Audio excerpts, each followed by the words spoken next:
rebuilding. The catastrophic failure, a new start. Physically, mentally, our careers, our businesses. Step back, first step, next step. The driver in me just wants to get it done tomorrow. We'll do this, do that, let's move this, where are we at with this? You build some confidence, build some self-esteem, start to feel better about yourself. The Silverback Blueprint Podcast, a show for men over 40. We focus on getting stronger, staying motivated, building discipline, creating a community, and becoming truly happy. Hey guys, and welcome to episode 116 of the Silverback Blueprint Podcast. Today is the day. Reading the Daily Stoic that I try to do every day. I do it most days. It always comes up with these little gems. And one of the ones recently was basically talking about today is the day. Maybe a bit of an offshoot of Carpe Diem, seize the day.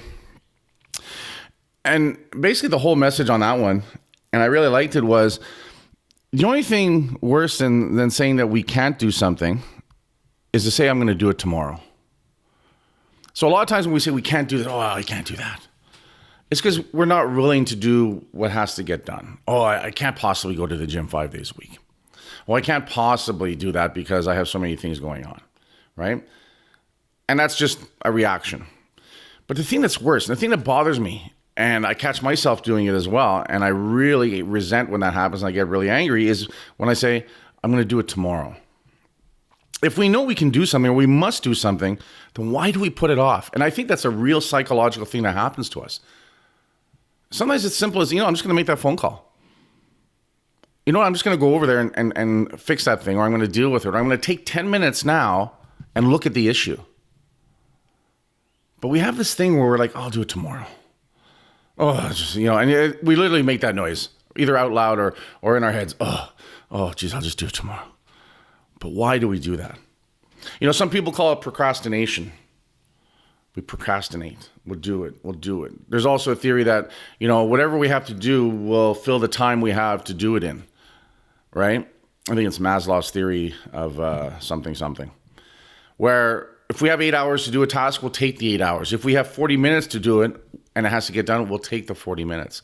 So a lot of times our tasks will expand to fill the void of the time that we have to do it. So maybe it's that. Stephen Pressfield calls it the resistance. He gives it a name, which I think is really cool and very scientific and Borgish, right? The resistance. It's because it's something almost, I don't want to say physical, but there's something there. There's a presence, there's an energy, there's a force there that often gets in the way of us getting things done. So what is that resistance, and what feeds and fuels that resistance? Some people say fear. And you get that's thrown out a lot. Fear. False evidence appearing real. Right? I think fear is different for all of us. I think the thing of fear is a thing, and it is, we all feel it. Our fears are obviously going to be different, depending on the individual and your experiences and your filters and what's going on in your head, your mindset. But what type of fear is it? Fear of failure? Oh, what if I try and it doesn't work out? What are people going to think? Well, I'll tell you right now, most people don't give a fuck. So you should stop thinking about that. The ones that care about you no matter what. The ones that don't care about you, that are in your inner circle, though, they're going to shit on you no matter what you do. If you fail, they'll point it out. If you succeed, they'll point out when you did fail on the way to success. And if you succeed, they'll point out how it's not that big a success compared to somebody else. We get it in the strength game all the time. Oh, I have an uncle who could do that. I'm like, no, you don't. I'd know about it. You know what I mean? Or you get the new car. Oh, yeah, but, my friend has this car. But he got the SE version. I don't fucking know. You just hear people say catty shit all the time. So a lot of us are fearful of that. We don't want to feel that. We're worried about what other people think. You got to fucking stop that. It doesn't matter. What matters, what's far more important, is what you think and truly feel about yourself is what's important. And maybe that's part of the fear. Maybe you don't feel good about yourself. Maybe you don't have that sense of self that you want. And if you if you fail, you feel that that's just going to, build that up the opposite way, the negative way. It's going to reinforce what you think about yourself. Because what you think about yourself is really your reality. So if you think you're a loser, you're going to feel like a loser. If you think you're a winner, you're going to be a winner. Right? So that is super important overall. Is it fear of success? A very real thing. A real thing that people don't realize sometimes happens until they start to succeed. What if I succeed and I can't handle it? What if I grow and I can't handle it? What if I get to the point where I'm so busy that I'm overwhelmed? I'd rather have that issue than being underwhelmed. I'd rather have that issue of being tired because I've had to work a lot of hours than have a business that's just so dead that there is no hours. But what does that success look like? What's that going to put? What kind of pressure is that going to put on me? Is that going to change me? Are my relationships that are important to me going to change? And there's always just the fear of the unknown. A real thing, part of that resistance. Kind of going off the episode we just did about the bridge between our where we are and our dreams, hard work. Is it fear of hard work? Is it fear that we're going to have to get up earlier all the time? Is it fear that we're going to go to bed later? Is it fear that we're going to have to work and work and work? Is it fear that we're going to be under that kind of pressure? And I think that's a more legitimate fear. But like we talked about earlier in the last episode, hard work is a blessing in itself. Purpose is super empowering. So if we're working hard towards a purpose, towards a vision of who we are, who we want to be, what we want to create, guys, that's a blessing. It's a blessing to have that hard work. It's like a racehorse is happiest when it's running. It was designed and bred and evolved into being a running thing. I was just reading a thing about dogs, even though I don't own a dog. They were talking about a lot of dog issues that pet owners have with their animals, with their dogs, is because they don't walk them enough. The first thing experts in dogs talk about when there's issues, behavioral issues, health issues with a dog, the first thing they ask, are you walking that dog every day, twice a day? Because a dog is an animal that's meant to be active. They're not meant to be these lap pets. Even if they're tiny, they're meant to run around. They're meant to move. And it actually kills them if they don't. Humans, we have been evolving for thousands of years or hundreds of thousands of years, whatever you want to believe. But for the longest time, we were hunters and gatherers. And even before that, we were scavengers. Our whole day was spent on trying to find something to eat, not be eaten, and fuck if we can to push on the species, to propagate the species. At one time, our brain was so small, that's all we did. We called it the lizard brain, the reptilian brain. That's all we did. We asked 3 questions. Can I eat it? Will it eat me? Or can I fuck it? That's all our head went through all day long. I have a couple of buddies that are still like that. That was our job. That's what we worked on, just to survive. Then over years, as we've evolved and we built communities and villages and things like that, we worked hard. It was hard days' work just to toil the fields, to build the manufacturer. The blacksmith did the blacksmith thing. The baker did the baker thing. The farmer did the farmer thing. The hunter did the hunter thing. Right? We were physically busy. We had work to do. And I think there's times back then that people overall were happier, even though life was harder, because they had fulfillment. They had purpose. Today, everything comes so easy. I grew up on the farm. I'm 50. I left the farm when I was 15, 16. Right? In 35, 34 years since then, life has gotten so much easier. I remember working 2 hours before school. I remember working for 2 or 3 hours after school. On the weekends, all summer long. Not getting paid. That's what we did. That's what the family had a farm. We had to do shit. Now I remember there was times recently in the last 5-10 years, especially when I was out of shape, where mowing the lawn was a fucking pain in the ass, physically and mentally. The damn thing's 20 by 20. I could mow it with one hand. But it became the hard work because our appreciation, our stamina, our viewpoint of hard work has evolved and changed so much. We sit at a computer all day for a lot of us. We sit in a vehicle all day. We're on our devices. It's actually killing us. There's more people coming out talking now about how sitting too much is killing us, how inactivity is killing us. Our bodies are meant still, evolutionary-wise, to be physical. It wasn't that long ago we were hunters and gatherers. We're still dealing with those instincts. We're still dealing with those systems in our body. We're a long way away from being a floating brain. And I think that's going to be our hard thing. I think that's the hard thing. I think that's the thing that's really making it difficult for us, is the fear of hard work, because we've gotten so far from it.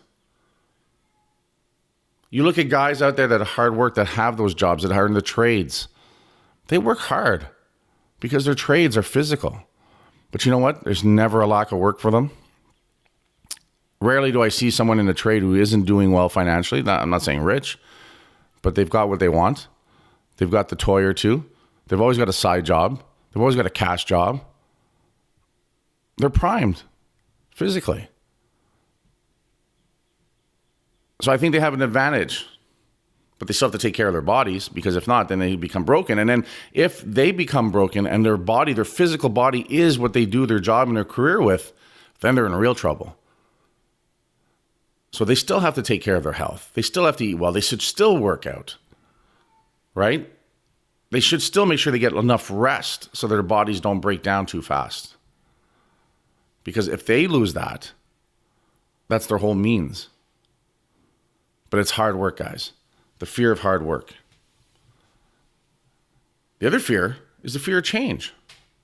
How will this change me? What will this look like? We're comfortable. Most of us are comfortable where we are in life. We might not like certain things, but we're comfortable. Because at the end of the day, if we truly were uncomfortable, it would move us to make some changes. It would move us into a different direction. If I was starving, I would find a way not to starve. If I didn't have a place to live, I would find a place to live. And then once I had a place to live, I would make sure I always have that place to live.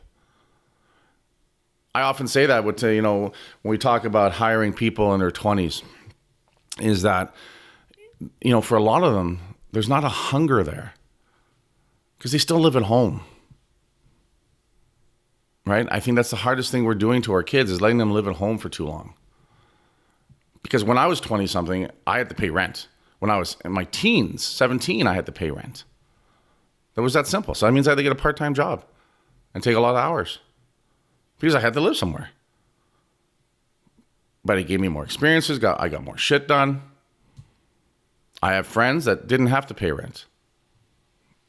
And to this day, you see the effect on that. If you're not hungry, if you're not moving away from a pain or towards a pleasure, you're lost. So you lose the hard work. You lose the ethic, or you never had it. So when you need it, you come across as incapable, because you are incapable. But we need that change. We need to evolve. And we need not to fear it. We need to understand that change for the right reasons is positive, still scary, still uncertain. How many people out there, how many guys listening to this right now wish they could change their careers, but they're afraid of the change? Because they're comfortable where they are now. Because they've got their mortgage covered. They've got the new car. They're traveling twice a year. Nothing wrong with that, guys. But if you're unhappy with your life, obviously that isn't enough, is it? But the fear of change, the fear of going without, the fear of being uncomfortable gets in the way, feeds the resistance. I really like that word that Stephen Pressfield came out. I really like giving it that word. I like that's what it symbolizes. It's an unknown, unseen force that really is our biggest adversary, the fear. We cannot have a life devoid of fear. What we can do, though, is build up strength and courage to understand that although I fear something, I have the courage to face it. Much easier said than done. I like to think that 7 out of 10 times when I have to deal with something that strikes fear in me for whatever reason, I'm able to do it head on. And the other 3 times, sometimes I just have to warm up to it a bit more, and I have to address it a bit more, and I have to work on it because I'm still human. I'm not perfect, far from perfect, and I don't claim to be. For me, speaking of these things, writing these things down, podcasting about these things is part of the process that does make me stronger and more courageous to deal with my fears that come up in my world overall. There'll be a different fear. It'll be a fear that I might not see now, or I'll see now that I didn't see before, because I'm in a place that I'm evolving that I haven't been before. Success is starting to happen. And that's a fear too, right? That success is that it's going to be fleeting, because I had success before and I screwed it up. When I had multiple stores and I was doing really well in the supplement world, I had success. And then as I tried to do too much and I made some wrong moves and some wrong decisions, it imploded. And at the end of the day, I'm the only person to blame for that. No matter what happened, what instance, I am the only person to blame. I am the only person responsible for it. And that is a tough pill to swallow at first, but it is the truth. And when I succeed because of the things I have going around me, the people I have around me, the team I have around me, who I've surrounded myself with. I have to be first to acknowledge that and share that success with them. So I take the blame 100% of my failure, but when I succeed, I got to spread it around to my team, to my inner circle. Because I think that's important to do as well. I think it's important to be gracious. I think it's important to understand that, to go far, you need to go with others. It takes longer. So if I could sit down and I say the one thing I did differently this time, or I'm doing differently this time, is I'm very conscious about who I surround myself with. When I was successful initially on, I had some very key people, very strong people with me, but I had some of the wrong people around me as well. And I chose those people. Let's never forget that. I chose those people. So ultimately, I'm still the person to blame for that. So what's different this time is I'm not making those mistakes. That's a fear. I don't want to make those mistakes again. I like that fear. I like that fear because it makes me think, hey, this is what I just did, let's not do this. Because we did it before, it didn't work out. So maybe it's much better now to have a tough conversation with a staff, a supplier, an acquaintance now, early on when something's happening, rather than let it fester and blow up and cause bigger shit down the road. I'd say that's one of the biggest things I've learned. Is if something's not working out, address the situation. And when you address it early on, it's easier. There's a fear with that, though. A fear of confrontation. No one wants to go head on into a confrontation. I'm a big guy, a strong guy. I used to fight a lot. That doesn't bother me. I don't want to go there. I don't want to feel that. Right? And I feel it's not necessary to do those things that way. Things can be addressed with our words. But being honest, sitting down. Recently, I had someone, want to talk to me about some business issues they were having. And they were telling me what's going on, and they were, they're having a problem with a business associate and stuff. And, they were just telling me all the issues. And I just stopped at one point and I said, listen, I get it. There's some issues that you have. And I said, have you sat down and talked to this person? And they're like, well, a couple of people talk. I said, no. I said, if you sat down and got a hold of that person, say, listen, we need to sit down. I need to have a conversation with you. And sit down with that person and set the parameters. Say, listen, I need to talk to you about something. It's uncomfortable, right? But I need to have a discussion with you, and I need to be honest with you, and I really want you to be honest with me. And say that whatever's said, it's going to be okay. Because at the end of the day, it is. But I'll tell you right now, in the times where I use that and I sit down with someone and I have that kind of conversation, it goes so well. And good things come out of it. Even if it's the end of a business relationship or the end of a friendship or the end of whatever, it's so much better. And you walk out of that knowing that you did it the right way. And if it doesn't work out, at least you know you did that. So that fear of confrontation can be handled much differently. It's hard though when we're the ones knee deep in it. It's hard when we're the ones being affected by it because then our emotions and our filters are in the way. But in reality, have a conversation. Be honest with yourself and be honest with that person, right? But again, fear of confrontation. Why? Because maybe for you, and I know me growing up, confrontation was never good. It was never handled that way. It was a fucking shit show. So there's part of you that's always going to have that fear of that happening again. You're going to replay that thing in your mind, or those feelings are going to come up, right? Our filters are the things that we have to work on. How we see things, how we feel about a situation will be very different sometimes than how the person across from us feels about that situation. But it's dealing with our fears. It's getting past that resistance. Understanding that there's always going to be that resistance. we have to develop a way for ourselves to deal with that resistance, to recognize that resistance, recognize what type of resistance we're dealing with, and then just put it into action. If you're driving down the 401, it's a major highway for us in Canada. If you're listening to me from the States or whatever, you've got your major highways, your interstates, and there's a major pileup, right? You know, like, oh, I better get off this road here, circle around, figure out another route, get back on the other side, right? We know that. So it's the same with us when we run into resistance and fears. We recognize, oh, this kind of situation is happening. Here's the best way I think to handle it, and let's put that into action. Or you're just stuck in gridlock. Well, put some music on. Goes back to what we talked about earlier, though, about hard work and being prepared. And my son's driving now. The one thing I told him, never go below a quarter to half a tank of gas. Because you never know when you're going to get stuck in traffic. We've all been in traffic and we find out it's because there was initially an accident, but then it's some idiot that ran out of gas because he didn't have any gas and he was stuck there, which causes even more gridlock. We've all been there. Maybe we've done it ourselves. So be ready. In the winter, I like to have a blanket in the car. I like to have little extra things because things have happened. In the years of driving, my experience has shown me that things happen. So part of that hard work we talked about in the last episode is being prepared for things. Now, I'm not talking like a fucking nut job where you're going off the grid and you're waiting for the end of times and stuff like that. I'm like, don't be that prepared, right? That's where you're taking your fear way too far overall. But at the end of the day, right? Understand that when we run into fear, we just have to have some backup plans. We have to develop some skills, whether it's maintaining a positive mindset, or whether it's knowing that, hey, when I run into this is how I'm going to handle it. Depending on the type of life you live, the type of job, business, or career you have, there's certain things that happen on a repetitive basis.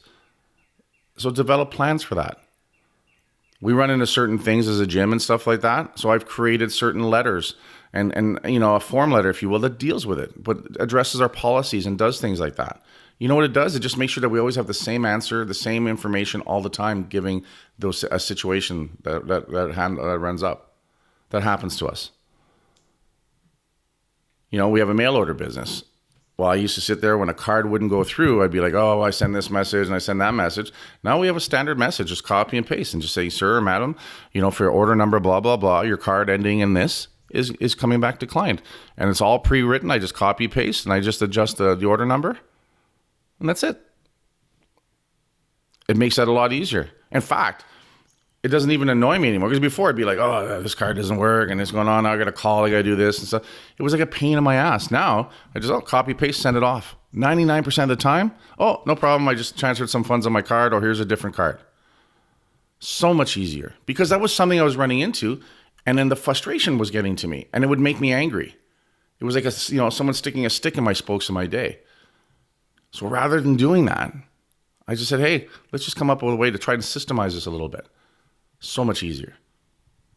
When we're better organized and we're better focused and we have a better plan, we're going to run into less resistance. And when we run into that resistance, that fear, those fears that we have, they're going to be easier. I have a lawyer. If I run into something that requires a lawyer, I'm like, hey, I'm just going to get a hold of my lawyer and deal with it. There's nothing wrong with that. I used to think it was a sign of weakness. I used to think it was like an aggressive preemptive shot. No, you know what it is? It's being smart. I have an accountant. Every once in a while, Revenue Canada will bug you about something and used to stress me, used to eat me alive. Now I'm like, hey, no problem. Here's my accountant's number or email. A world of difference. It took away a lot of those fears. When we're not organized, we're not prepared, it's easier to be fearful. So I can't believe I'm going to say this, but you have to learn to fight the resistance. Fist in the air and all. But that's what it is, guys. Fear is a resistance. Treat it as a resistance, but then understand that there's ways to cope with the resistance. There's ways to deal with the resistance. There's always going to be fear. There's always going to be resistance. You have to understand that courage is doing what has to get done no matter what in the face of fear. That is true courage. Courage is not the absence of fear. I think that's a mistake a lot of people think. Oh, when I'm finally courageous and and I'm strong and I'm brave, I'll never have fear. Bullshit. You'll have more fears, different fears. But you'll understand that if courage is facing those fears, dealing with those fears. Taking a minute, don't overreact. Think about it, come up with a plan. Those fears get smaller. they stress you less because you know what to do. So that's why the unknown I think, is a big thing. And the fear of change and the fear of the unknown is real because you're not sure how you're going to deal with certain things. Because you got to be realistic. You got to know if I go to a different level, I know I'm going to run into a different level of problems. And human nature is we don't always want to run and get punched in the face every day. We do want to avoid that. But we have to have the bravery and the courage to know that whatever I have to deal with, whatever fear and resistance I have to deal with at the next level, it's going to be worth it because I'm pursuing the right things for me, what's important to me, and what fulfills me. So it comes back down, if you have a strong enough purpose or a why or a strong vision, that's what's going to power you to go through any and all resistances that come your way. And that's what makes the difference. That's what gets us to real success, is dealing with that on that level. Guys, that's all I have to say for now on that. Head on over to iTunes. Please leave us a 5-star rating and a nice review. And head on over to hostilegear.com. Use the Silverback code Silverback. I'm having a hard time with that the last couple episodes. Use the code Silverback to get 20% off your summertime hoodie or t-shirt. And as always, guys, work hard, motherfuckers. And I'll talk to you guys later.